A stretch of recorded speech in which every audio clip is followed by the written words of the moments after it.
Bonjour et bienvenue au module 3. Après avoir appris les concepts de base et les meilleures pratiques de la planification stratégique et de la gestion organisationnelle, nous nous concentrons maintenant sur la gestion de projet. En plus d'administrer des organisations entières, les dirigeants DevOps sont généralement chargés de gérer des projets, notamment des événements comme des webinaires et des conférences, des publications comme des bulletins d'information et des blogs, des ateliers de renforcement des capacités et la sélection des prix d'évaluation. Dans ces circonstances, ils doivent utiliser non seulement leurs compétences techniques pour superviser les calendriers, les coûts et la portée des projets, mais aussi leurs compétences non techniques ou douces pour diriger et inspirer les gens afin qu'ils fassent de leur mieux pour terminer les produits livrables du projet dans les délais prévus et en respectant le budget. Nous allons examiner ces compétences entrepreneuriales à chaque étape du cycle de vie du projet. Les dirigeants DevOps commencent par sélectionner les projets auxquels leur organisation va participer. Ils peuvent choisir parmi une variété d'options, mais souvent les projets choisis ne sont pas ceux qui peuvent avoir l'impact le plus significatif sur les objectifs stratégiques d'une organisation. Un défi important pour les dirigeants DevOps est de prioriser le projet sur la base de normes ou d'une méthodologie objective.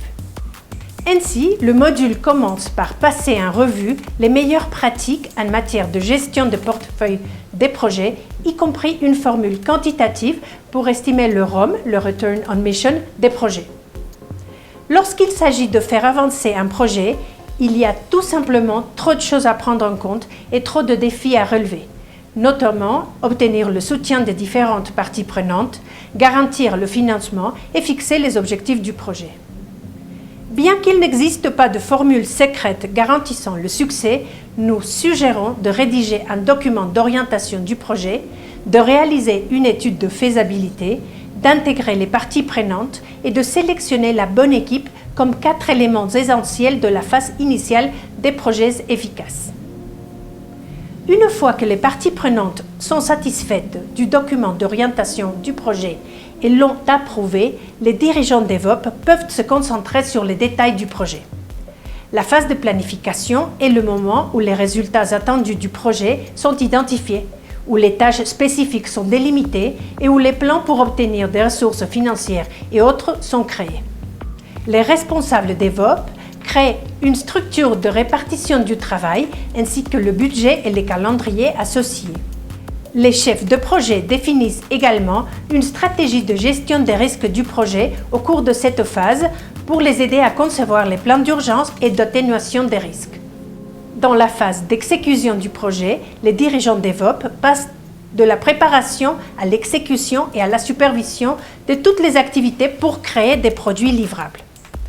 Les chefs de projet sont chargés de suivre l'évolution du projet et de veiller à ce que les étapes clés du projet soient réalisées conformément au calendrier. Parmi les compétences dont ils auront besoin dans cette phase, on peut citer la capacité à déléguer, à responsabiliser les membres de l'équipe et à communiquer efficacement avec les parties prenantes du projet. Ces compétences sont si importantes que dans la session de coaching de cette semaine, les participants auront l'occasion d'apprendre un modèle efficace de délégation, les éléments essentiels qui permettent d'augmenter la responsabilité et de concevoir leur propre modèle de conversation de délégation efficace pour les mettre en œuvre avec leurs équipes. Le module se termine par une discussion sur les principales activités liées aux phases de suivi et de clôture du projet. On présente aussi des techniques statistiques permettant de contrôler le calendrier, les coûts et la qualité du projet. Parmi les ressources du module, nous avons inclus un modèle permettant de rationaliser le processus de tenue d'un rapport sur l'état d'avancement du projet, ainsi qu'une liste de questions destinées à aider les chefs de projet à réfléchir aux enseignements tirés de l'ensemble du processus de gestion de projet.